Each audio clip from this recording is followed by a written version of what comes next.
کوئی بھی ذہین احمق چیزوں کو بڑا اور پیچیدہ بنا سکتا ہے۔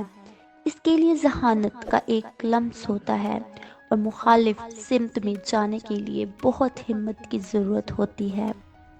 پرسکون زندگی کی یکجہتی اور تنہائی تخلیقی ذہن کو متحرک کرتی ہے۔ ہمارے پاس سب سے خوبصورت تجربہ پراسرار ہے۔ یہ وہ بنیادی جذبہ ہے جو حقیقی فن اور حقیقی سائنس کے گہوارہ پر کھڑا ہے۔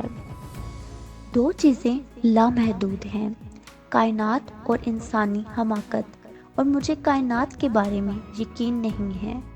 میں ہر ایک سے اسی طرح بات کرتا ہوں، چاہے وہ کچرا پھینکنے والا ہو یا یونیورسٹی کا صدر۔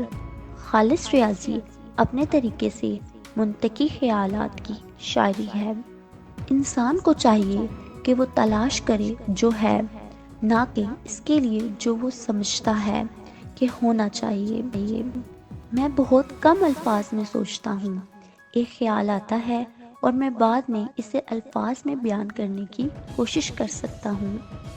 تعریف کے نقصان دہ اثرات سے بچنے کا واحد راستہ کام کرتے رہنا ہے۔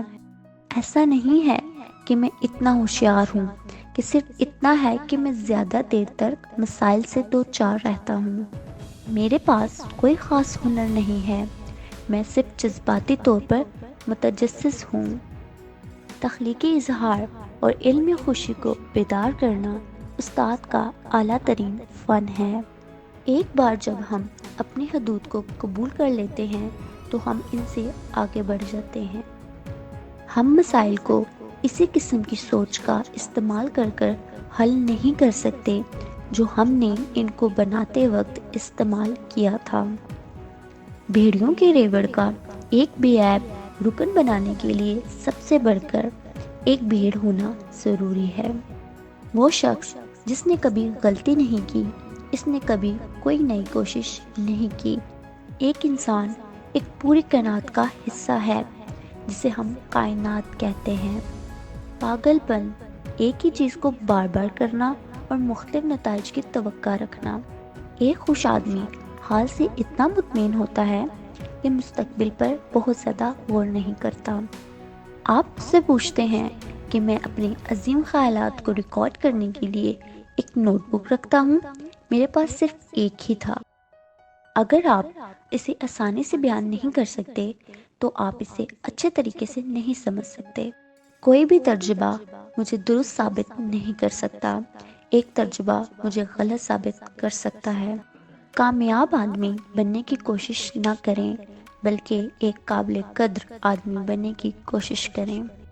گہرے غور و فکر کے بغیر کوئی روزمرہ کی زندگی سے جانتا ہے کہ ایک دوسرے لوگوں کے لیے موجود ہے۔ اپنی زندگی گزارنے کے صرف دو طریقے ہیں، ایک ایسا ہے جیسے کچھ بھی معجزہ نہیں ہے، دوسرا گویا سب کچھ ایک معجزہ ہے۔ تخلیق علم سے زیادہ اہم ہے کیونکہ علم محدود ہے، جبکہ تخلیق پوری دنیا کو اپنی لپیٹ میں لے لیتا ہے، ترقی کو تحریک دیتا ہے، ارتقاء کو جنم دیتا ہے۔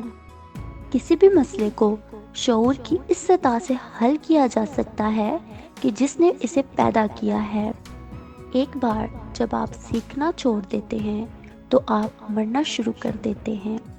جینے کے دو طریقے ہیں، آپ ایسے رہ سکتے ہیں جیسے کوئی معجزہ نہ ہو، تم ایسے رہ سکتے ہو جیسے سب کچھ ایک معجزہ ہے۔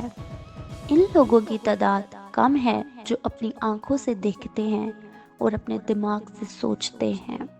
زندگی سائیکل چلانے کی طرح ہے، اپنا توازن برقرار رکھنے کے لیے آپ کو حرکت کرتے رہنا چاہیے۔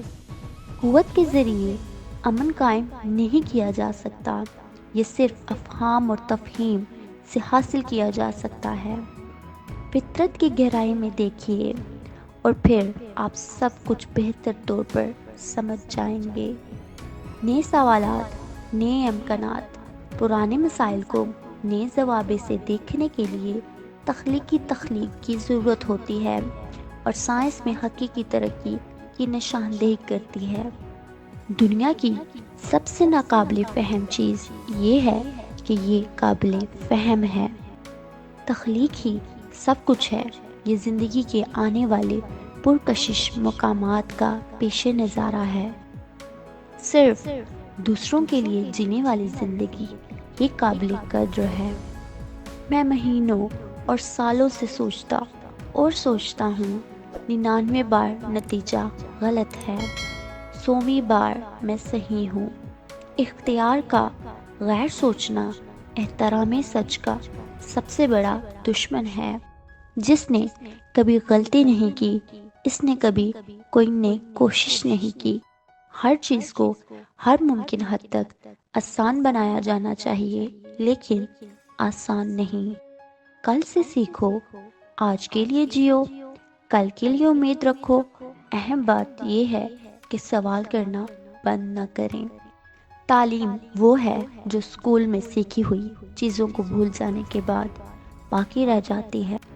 ہر کوئی باصلاحیت ہے، لیکن اگر آپ مچھلی کو درخت پر چڑھنے کی صلاحیت سے پرکھتے ہیں تو وہ ساری زندگی یہ مان کر گزارے گی کہ وہ بے وقوف ہے۔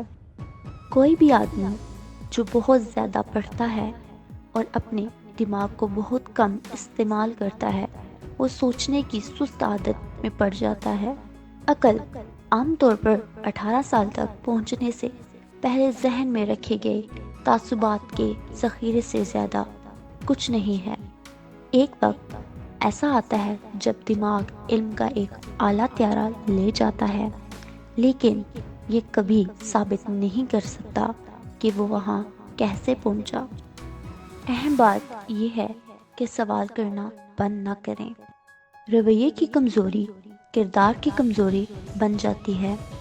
سچائی وہی ہے جو تجربے کی کسوٹی پر کھڑی ہوتی ہے۔